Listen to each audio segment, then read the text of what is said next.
Students, welcome to our next topic of chapter alternating currents. Today we are discussing the transformer. Transformer is an electrical device which is used for converting alternating current at low voltage high current into high voltage low current or vice versa. So with the help of the transformer we can convert either low voltage into high voltage or high voltage into a low voltage. Principle. It works on the principle of the mutual induction. That is, when a changing current is passed through a coil, then an EMF is induced in the neighboring coil. So working principle of the transformer is the mutual induction. Construction and types. A transformer basically consists of two windings, or what we say two coils. One is known as the primary coil and another is known as the secondary coil, and both are winded on a common iron magnetic core in order to have a maximum flux linkage of the one coil to the another coil. Input voltage is applied at the primary coil and output voltage is taken at the secondary coil. Now, depending upon the number of turns present in the primary and secondary, we can have two type of transformers. One is a step down transformer. Here in the first figure you can see that in the primary coil is showing greater number of turns and secondary winding is showing lesser number of turns. So this type of transformer, it is going to reduce the voltage at the output as compared to what is input at the primary winding. So this type of transformer which gives us a voltage lesser than the voltage applied at the primary, we call it as the step down transformer. In the second figure, primary coil contains lesser number of turns but secondary coil contains larger number of turns. So this type of transformer is able to induce an EMF across itself, across the terminals of the secondary, which is greater than that of the EMF present at the primary winding. We call this type of transformer as the step up transformer. So transformers are basically only two types, step up as well as the step down transformer. Let us discuss the working of the transformer. Whenever you supply any input at the primary of a transformer, then an applied EMF appears across the primary windings. The applied EMF is alternating in nature, which is continuously not only changing its magnitude but direction also. So the current flowing through the primary coil is continuously changing. So magnetic field produced by the primary winding is also continuously changing. In the practical transformers, on the common iron core, first primary winding is done and on the primary winding secondary winding is provided.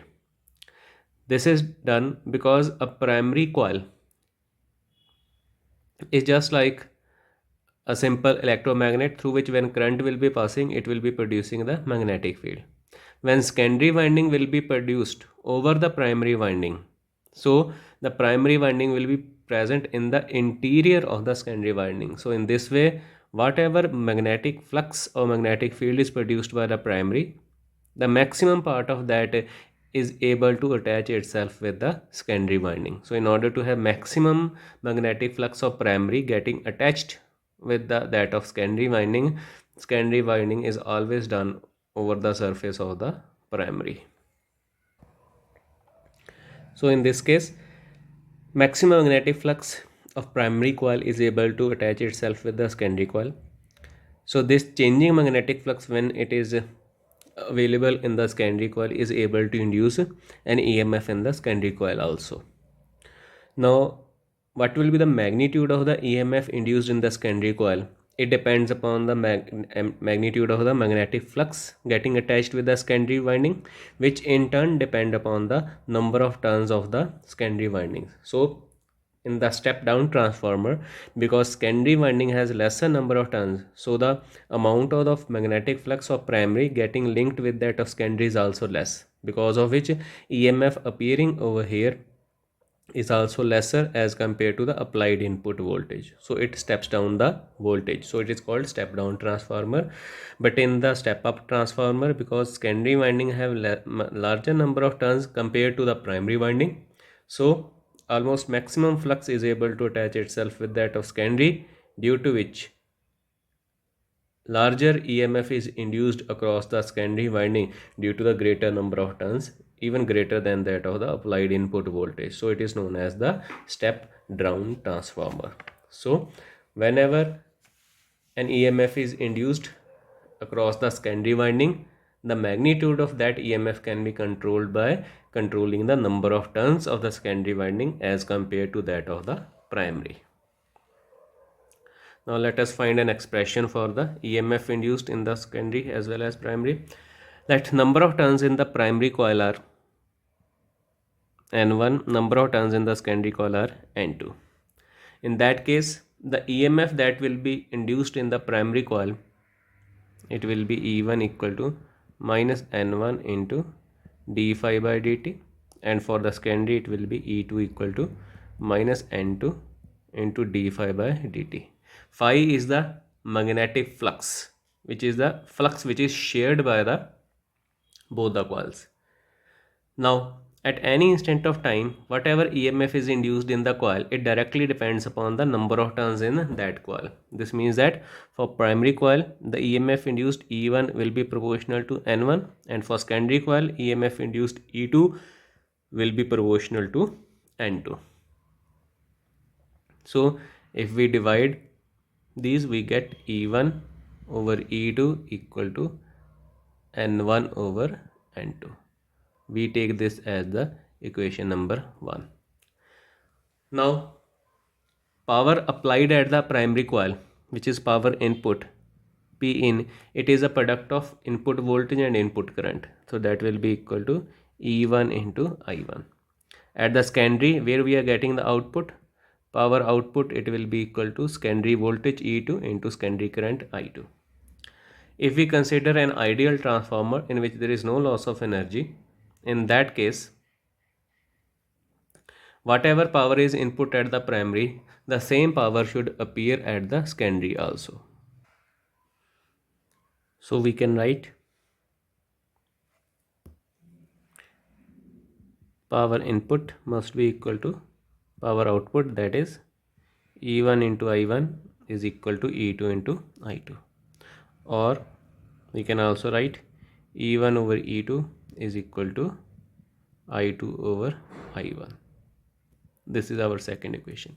If we combine first and second, we have E1 over E2 is equal to N1 over N2 equal to I2 over I1. This is an important equation for the transformer. We call this equation as the transformer equation. In the first equation,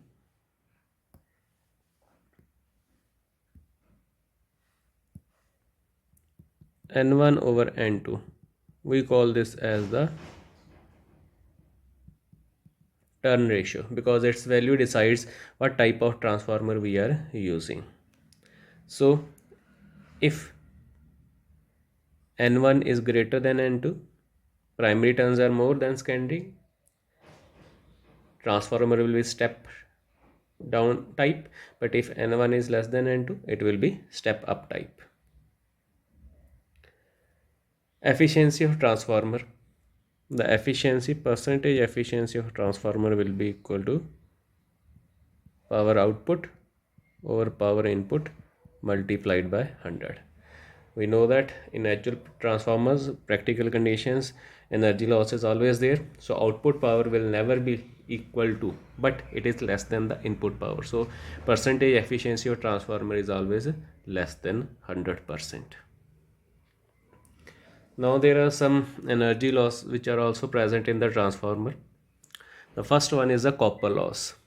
Both the coils are made up of the copper, but when copper is carrying current, either it is a primary or secondary coil.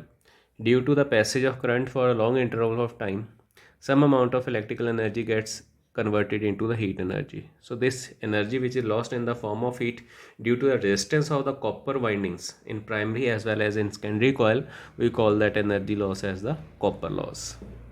Second loss is the eddy current loss.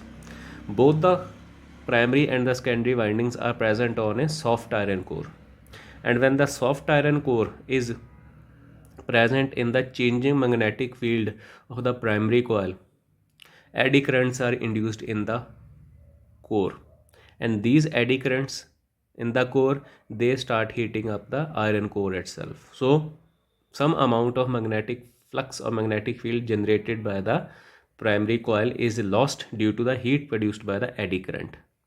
So this type of energy loss we call as the eddy current loss. Next is the hysteresis loss. Hysteresis means complete cycle of magnetization and demagnetization of the iron core, because alternating current applied at the primary coil is continuously reversing its direction. So in each cycle the iron core of the transformer undergoes one time magnetization and another time demagnetization.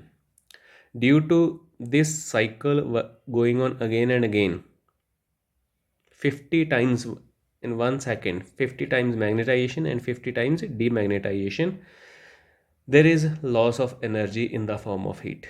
We call this as the hysteresis loss.